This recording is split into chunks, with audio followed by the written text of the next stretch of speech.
Hello बच्चों, welcome to Chem expert ji channel. आज हम इस चैनल में वॉल्यूमेट्रिक कैलकुलेशन के बारे में जानने वाले हैं। ये केम एक्सपर्ट जी चैनल जो है आपको न्यूमेरिकल प्रॉब्लम यहाँ पे हम सॉल्व करेंगे केमिस्ट्री के, और न्यूमेरिकल प्रॉब्लम से केमिकल का फंडामेंटल के बारे में जानेंगे। आज का हमारा प्रॉब्लम है वॉल्यूमेट्रिक में नॉर्मलिटी का रिलेटेड प्रॉब्लम है। फाइंड फर्स्ट प्रॉब्लम देखते हैं हम यहाँ पे। Find the normality of 0.02 molar KMnO4 potassium permanganate in acidic medium. देखिए, पोटासियम परमैंगनेट हर सॉल्यूशन में वेरी करता है। न्यूट्रल में एक जैसा बिहेव करता है, एसिडिक में एक टाइप के जैसा बिहेव करता है, बेसिक में अलग सा बिहेव करता है। तो इसका बिहेवियर अलग है, तो बिहेवियर से ही केमिकल रिएक्शन बनता है। जो एनवायरनमेंट है, एसिडिक एनवायरनमेंट में एक टाइप का है उसका रिएक्शन, बेसिक एनवायरनमेंट में एक टाइप का है, और न्यूट्रल में और एक टाइप का है। तो ये हमने प्रीवियस वीडियो में एक्सप्लेन किया है आपको। अगर आपको डाउट है तो प्रीवियस वीडियो देख सकते हैं। ओके या तो आज हम उसके बारे में थोड़ा फंडामेंटल को टच करके जाते हैं, तो जाके आपको बेस्ट समझ में आएगा। ओके तो पहले फंडामेंटल सेट करते हैं। जो KMnO4 है, उसके बाद हम प्रॉब्लम में जाएंगे। KMnO4 ये है KMnO4। ये ऑक्सीडाइजिंग एजेंट है। ऑर्गेनिक केमिस्ट्री में इसको हम बहुत सारे ऑक्सीडेशन रिएक्शन के लिए इसको यूज़ करते हैं। नेचुरल ऑक्सीडाइजिंग एजेंट है। ओके तो इसका वैलेंस के फैक्टर के बारे में हमने प्रीवियस वीडियो में ही डिस्कस किया है, यहाँ पे भी हम डिस्कस करेंगे। जब ये ऑक्सीडाइज होता है इन एसिडिक मीडियम में, ये कैसा बिहेव करता है? Mn+7 टू Mn+5 ऐसा है। ओके ये रिड्यूस होता है दूसरे चीज़ को ऑक्सीडाइज करने के लिए। दूसरा जो ऑर्गेनिक कंपाउंड है उसको ऑक्सीडाइज करने के लिए ये अपने आप रिड्यूस होता है। वही रिड्यूसिंग एजेंट है, जो ऑक्सीडाइजिंग एजेंट का काम है। ओके तो यहाँ पे आप इजीली ऑक्सीडेशन चेंज आपको हम तो आसान से लगा सकते हैं। +7 ओके टू यहाँ पे यहाँ पे जो है यहाँ पे +2 बनता है। ओके +2 चेंज कर दीजिए, +2 ऑक्सीडेशन चेंज बनता है। तो ऑक्सीडेशन चेंज क्या होता है? +2 से +7 से वो बन रहा है +2। तो टोटल ऑक्सीडेशन चेंज जो है हमारा यहाँ पे 5 आ गया। ओके ऑक्सीडेशन चेंज 5 है। सो ये जो है हमारा एन फैक्टर हम बोलते हैं इसको। एन फैक्टर हमने प्रीवियस वीडियो में देखा है 5 है। KMnO4 के लिए 5 है एन फैक्टर। इसका हाफ सेल रिएक्शन कैसा बनता है? जो इलेक्ट्रोकेमिकल रिएक्शन हम बोलते हैं, बिकॉज इलेक्ट्रॉन इन्वॉल्व है यहाँ पे। तो इलेक्ट्रॉन लूजिंग गेनिंग चलता है। जब इलेक्ट्रॉन को लूज करता है उसका नाम ऑक्सीडेशन बोलते हैं। इलेक्ट्रॉन को गेन करता है तो उसका नाम रिडक्शन बोलते हैं। यहाँ पे पोटासियम परमैंगनेट इलेक्ट्रॉन को गेन कर रहा है। क्यों? मतलब वो ऑक्सीडाइज करता है अदर एलिमेंट को, तो खुद वो इलेक्ट्रॉन को लेता है। वो रिएक्शन के बारे में हम जानेंगे। MnO4 माइनस +8H+, ये जो एसिडिक मीडियम है इसलिए H+ आ रहा है, 8H+। देखिए यहाँ पे बहुत इम्पोर्टेंट ये है। ओके 5 इलेक्ट्रॉन, यहाँ पे 5 इलेक्ट्रॉन है, यहाँ पे एन फैक्टर 5 है। ओके यहाँ तो जाके आपको Mn2+ बनता है यहाँ पे, और यहाँ पे 4H2O बनता है। ये है हाफ सेल रिएक्शन। जो हाफ सेल रिएक्शन हम बोलते हैं वो है। ओके हाफ रिएक्शन आप बोल सकते हैं इसको। ओके हाफ सेल रिएक्शन हम बोलते हैं इलेक्ट्रोकेमिकल में। तो जैसे ऑक्सीडेशन रिडक्शन है इलेक्ट्रॉन की गेनिंग, और जो रिडक्शन है इलेक्ट्रॉन गेनिंग से होता है, तो इसलिए हम इसको हाफ सेल जैसा लिख सकते हैं। ओके हाफ रिएक्शन भी बोल सकते हैं। तो आपको एक शॉर्टकट बताते हैं हम। अब देखिए मीडियम है, एक मीडियम ले लिया हमने। प्रोडक्ट कैसा प्रोडक्ट बनेगा? जो पोटासियम परमैंगनेट का प्रोडक्ट कैसा बनेगा? और उसका N factor of KMnO4 KMnO4 का n फैक्टर। तो अब देखिए मीडियम एसिडिक ले लेते हैं। एसिडिक मीडियम में आपको बनेगा Mn2 प्लस जैसा फाइनल प्रोडक्ट बनेगा। तो n फैक्टर है 5 है, इसको रिमेंबर करना है आपको। और न्यूट्रल में आपको MnO2 बनेगा, यहाँ पे MnO2 बनेगा। तो n फैक्टर है 3, ओके। न्यूट्रल में वो अल्कलाइन और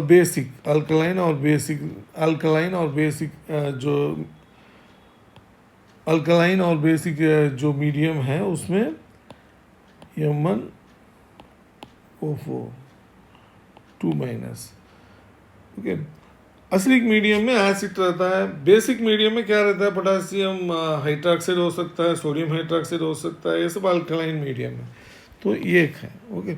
इसको आपको मेमोराइज करना पड़ेगा, ये बहुत इम्पॉर्टेंट है। बिकॉज ये जो है कॉम्पिटिटिव एग्ज़ाम में हर टाइम आप कैलकुलेट करते हुए नहीं बैठ सकते हैं। तो आपको ईज़िली पता होगा तो ईज़िली आपका टाइम सेव हो जाएगा यहाँ पे। तो ये ट्रिक है, ओके। तो इसको मेमोराइज करके रखना पड़ेगा। बहुत सारे प्रॉब्लम्स इस कॉन्सेप्ट पर पूछा जाता है, इसलिए हम बोल रहे हैं, ओके। देखिए आप जाके हम प्रॉब्लम में देखते हैं। ये प्रॉब्लम जो है, पहला प्रॉब्लम हमने पहले ही रीड कर दिया। यहाँ पे मोलारिटी दिया हुआ है, आपको नॉर्मालिटी फाइंड आउट करना है।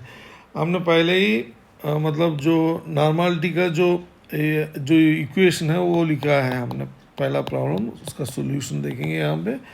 देखिए क्या रिलेशनशिप है नॉर्मालिटी, और वो है normality is equal to molarity into n factors, n factor, okay. अब देखिए n फैक्टर कितना है, जो रिएक्शन में 5 है, 0.02 कॉन्सेंट्रेशन है, मोलारिटी इंटू 5, तो बन गया आपका 0.1। देखिए यहाँ पे बहुत इम्पॉर्टेंट फैक्टर जो है, मोलारिटी जो है वो कम रहता है, बट वैलेंसी फैक्टर के साथ मिलने से नॉर्मालिटी अधिक दिखता है। कभी भी आप जाके देखेंगे मैथमेटिकली नॉर्मालिटी अधिक ही रहेगा आपको, ओके। बिकॉज n फैक्टर तो आएगा ही, तो n फैक्टर आ रहा है तो ये जो बहुत इम्पॉर्टेंट है मैथमेटिकली, ओके। एक ही एक टाइम पे वो इक्वल भी हो सकता है। कब इक्वल हो सकता है, मतलब n जो है 1 हो गया तो दोनों इक्वल है, ओके, इक्वल है। नहीं तो मैक्सिमम टाइम वो ग्रेटर ही रहेगा नॉर्मालिटी, ओके। नॉर्मालिटी जो इसीलिए उसको स्ट्रेंथ बोलते हैं हम, जो IIT चाहिए, यही है, ओके। सॉल्यूशन हो गया। अब जाके हम सेकेंड प्रॉब्लम सॉल्व करेंगे। आज थोड़ा आसान प्रॉब्लम देखेंगे और कॉम्प्लेक्स भी देखेंगे। आज सेकेंड प्रॉब्लम क्या है देखते हैं, पहले प्रॉब्लम जाके देखते हैं। यहाँ पे आइए, प्रॉब्लम है how many equivalents are present in 0.01 mole of KMnO4 in acidic medium. Acidic medium में कितना इक्वलेंट है, इसको पूछा गया है यहाँ पे। प्रेजेंट इन मोल दिया गया है यहाँ पे, मोलारिटी नहीं है, मोल दिया गया है, ओके। ये भी आसान ही है, बहुत इजीली आप निकाल सकते हैं, ओके। तो यहाँ पे फंडामेंटल रूल तो यही है, मतलब यही इक्वेशन है, ये इक्वेशन से ही आपको जाना है। मोलारिटी इंटू n फैक्टर, वही है n factor, okay. n factor हो गया। अब देखिए नॉर्मालिटी को कैसा लिखेंगे,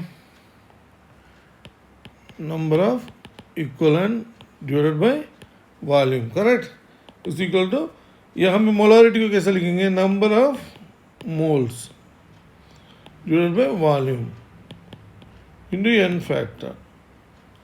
वॉल्यूम तो सेम है, तो ये दोनों कट हो जाएंगे यहाँ पे। तो आपको हो गया equivalents is equal two moles into n factor. तो ये इक्वेशन से हमने यहाँ पे ड्राइव करके यहाँ पे आए हैं, यहाँ पे पहुँचे हैं, ओके। ये equivalents is equal two moles. तो इक्वलेंट एंड मोल्स का रिलेशन ऐसा बनता है। तो देखिए यहाँ पे मोल्स दिया गया है आपके, बहुत आसान है, 0.01 एंड n फैक्टर तो 5 है, तो दोनों को मल्टीप्लाई कर दीजिए, तो आप जाके बनेगा 0.05 इक्वलेंट्स, ओके। इक्वलेंट यहाँ पे बन गया, ओके। इक्वलेंट कितना है, 0.05 इक्वलेंट्स बन गया यहाँ पे, ओके। आप जाएंगे थर्ड प्रॉब्लम पे, हम थर्ड प्रॉब्लम का सॉल्यूशन देखेंगे, ओके। थर्ड प्रॉब्लम्स क्या है यहाँ पे आइए third problem. Okay, A solution contain 0.02 mole of K2Cr2, ये O7 है। ओके, यहाँ पे थोड़ा एरर है, O7 है यहाँ पे। ओके, मैं अगर करेक्ट कर सकता हूँ तो करेक्ट कर सकता हूँ, मगर ये 7 है, O7 प्रिंटिंग मिस्टेक हो गया। इन acidic medium find the total equivalence, total equivalence कितना है उसको फाइंड आउट करना है। पोटासियम डाइक्रोमेट दिया गया है यहाँ पे। ओके, तो पोटासियम डाइक्रोमेट का फार्मूला जो है, करेक्ट फार्मूला ये है O7। ओके, आप जिस करेक्ट कर लीजिए। ओके, आप जब नोट्स निकालेंगे तो करेक्ट कर लेना इसको। तो ये आप यहाँ पे क्या चेंज हो रहा है, रिएक्शन बहुत इंपॉर्टेंट है। इन एसिडिक मीडियम में पोटासियम डाइक्रोमेट कैसा बिहेव करता है, ये भी ऑक्सीडाइजिंग एजेंट ही है, तो मतलब ये रिड्यूस होगा। तो 6 है इसका ऑक्सीडेशन स्टेट, तो 6 से उसका ऑक्सीडेशन स्टेट 3 में जाएगा। आपको पता है ना ऑक्सीडेशन स्टेट कैसा देखना है, मतलब बहुत आसान है। प्रिलिमिनरी लेवल में आप जाने होंगे +2, मतलब पोटासियम का +1 है, क्रोमियम का हमको पता नहीं है, 2x डाल दीजिए, यहाँ पे x जानना है हमको, और ऑक्सीजन का -2 है। तो सॉल्व करेंगे तो x आ जाएगा +6 आपको। ओके, तो ऐसे ही हमको सॉल्व करना है ऑक्सीडेशन के लिए। ओके, या ओके, अब हमको चेंज हो गया यहाँ पे। और यहाँ पे देखिए, यहाँ पे क्रोमियम जो है एक नहीं है, 2 क्रोमियम है, बहुत इंपॉर्टेंट है, 2 क्रोमियम है यहाँ पे। देखिए 2 क्रोमियम है, तो ये क्रोमियम जो है 1 chromium gain 3 electrons, then 2 chromium gain 6 electrons, correct है ना। तो 6 इलेक्ट्रॉन्स को 2 क्रोमियम्स गेन होता है। तो आपका जो n फैक्टर है, n फैक्टर है इज इक्वल टू 2 × 3, तो 6 बन गया यहाँ पे। 2 × 3 6 है। ओके, तो अब इक्वलेंट, जो पुराना वाला इक्वेशन है उसको डालना है। Equivalent is equal two moles into n factor. अब मोल्स को यहाँ पे डाल दीजिए, n फैक्टर को डाल दीजिए, 0.02 है और 6 है, तो इक्वलेंट बन गया आपका 0.12 इक्वलेंट्स। Okay, 0.12 equivalent. तो ये प्रॉब्लम सॉल्व हो गया। यहाँ पे हम अब नेक्स्ट प्रॉब्लम में जाएंगे। नेक्स्ट प्रॉब्लम है हमारा प्रॉब्लम नंबर 4। फोर्थ प्रॉब्लम थोड़ा ट्रिकी है। यहाँ पे देखिए फोर्थ प्रॉब्लम बहुत ट्रिकी है आपको। ये प्रॉब्लम है फोर्थ प्रॉब्लम, और यहाँ पे find the n factor of hydrogen peroxide H2O2 when it act as an oxidising agent and reducing agent. देखिए ये एक पिक्यूलियर एलिमेंट मॉलिक्यूल है, ये ऑक्सीडाइजिंग एजेंट होकर भी बनता है और रिडक्शन एजेंट होकर भी ये काम करता है। ओके, तो पहले हम देखेंगे अगर ये ऑक्सीडाइजिंग एजेंट है तो क्या है, और रिड्यूसिंग एजेंट है तो क्या है इसका फलाने का। ओके, अब देखेंगे, देखिए ऐसा फर्स्ट सॉल्यूशन निकालते हैं इसका। तो फर्स्ट देखेंगे ऑक्सीडाइजिंग एजेंट। अब ये ऑक्सीडाइजिंग एजेंट है, जब ऑक्सीडेशन है तो ये जगह वाटर बन जाता है। ओके, ऑक्सीडेशन वाटर बन जाता है, hydrogen peroxide H2O2 water molecule बन जाता है। तो यहाँ पे इसका ऑक्सीडेशन है, ऑक्सीजन का -1 to -2 बनता है, यहाँ पे वाटर में -2 है। सो द चेंज कितना है, चेंज जो है प्लस,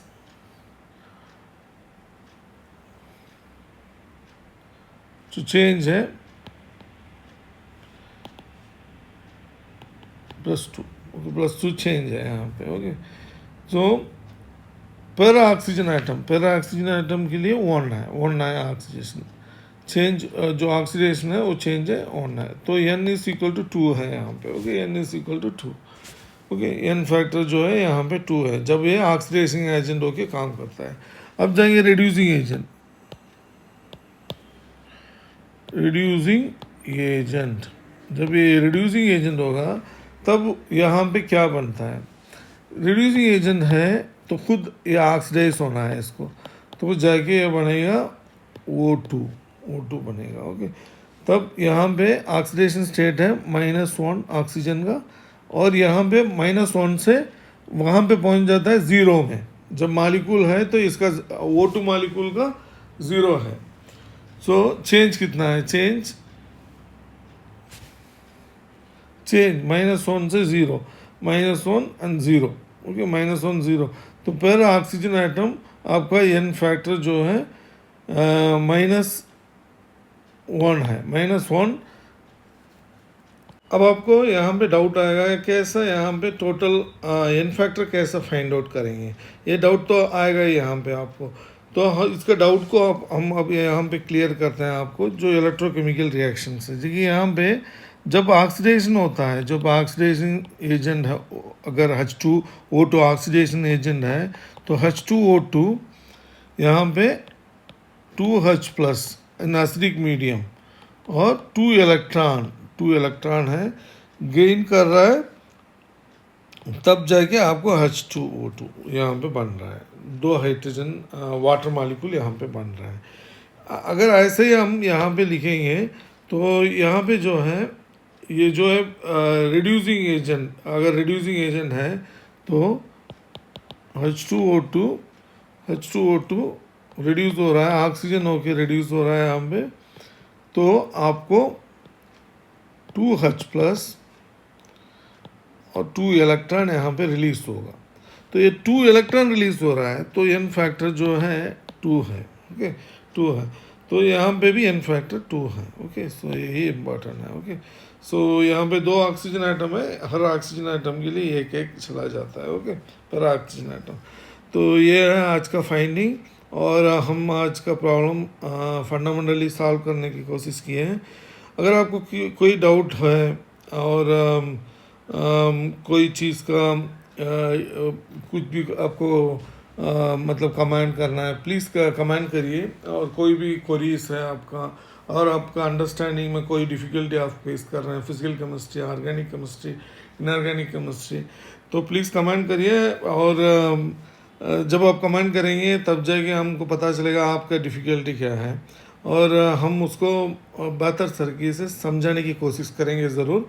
और प्लीज़ इस चार्ट को भी आप मेमोराइज कर लीजिए, ये जो KMnO4 का प्रॉब्लम है और पोटेशियम डाइक्रोमेट का भी, ये वो इससे आपको बहुत इजीली सॉल्व कर सकते हैं। ओके, या ओके, प्लीज़ आप शेयर करिए। इस चैनल का नाम केम एक्सपर्ट जी चैनल है। यहाँ पे न्यूमेरिकल प्रॉब्लम्स ये सब यहाँ पे हम डिस्कस करते हैं, इस चैनल का नाम। और अगर आप शेयर करेंगे तो बहुत सारे बच्चे ऑनलाइन में पढ़ते हैं, उनको बहुत फ़ायदे हो सकता है। शेयर करिए, लाइक करिए, सब्सक्राइब करिए। Thank you very much.